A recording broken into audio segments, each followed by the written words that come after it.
The idea of a union began in the late 1800s, and it was in response to really a drove of workers beginning to work in city centers and areas all over the world as an industrial age was kind of hitting a new wave.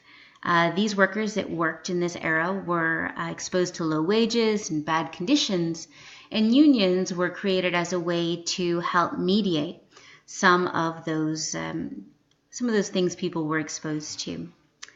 So the first idea, the first association that was created was in 1857. It was the National Education Association, the NEA, and it was founded in Philadelphia by 43 educators.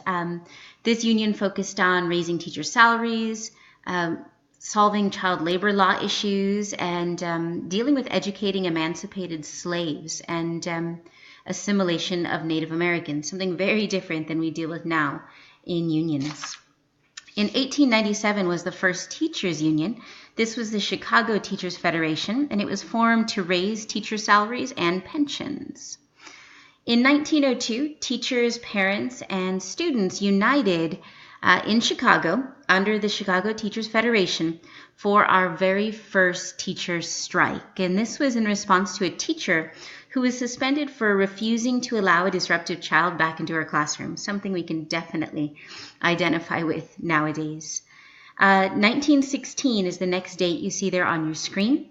And this is when the American Federation of Teachers was created in Chicago. And it was basically a bunch of unions that banded together to help out each other. So now it wasn't just one union, it was many unions forming an entire federation. Between the 20s and 40s, there still wasn't a whole lot of power within the unions. Strikes were rare. People that were caught striking were often fired or laid off. And in some states, it was actually still illegal to strike. So not much power lying with the unions in the 20s to the 40s. In the 1950s, there was a huge breakthrough as the NEA, the National Education Association, aligned with 18 Black teachers associations to not just promote white teacher rights, but also Black teacher rights.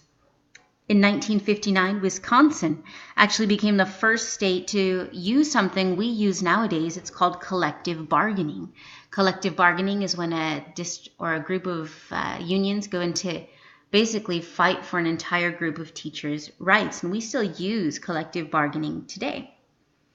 In the 70s, 1970s, and 1980s, strikes were rampant. We actually had the unions were at a peak of power, and they really promoted strikes for all kinds of things, not just low salaries and medical benefits, but all kinds of other things. So unions had the most power during this time. The 1990s to the 2000s is really where we saw a response to that power of the unions. And what happened, laws restricting collective bargaining rights started coming into play. People started not liking how much power the unions had. And in addition to this, states were starting to make laws about unions. So each state, of course, making their own laws, which meant that unions were really diversified. They were fighting for different things. They had different rights and different rules that they had to go by.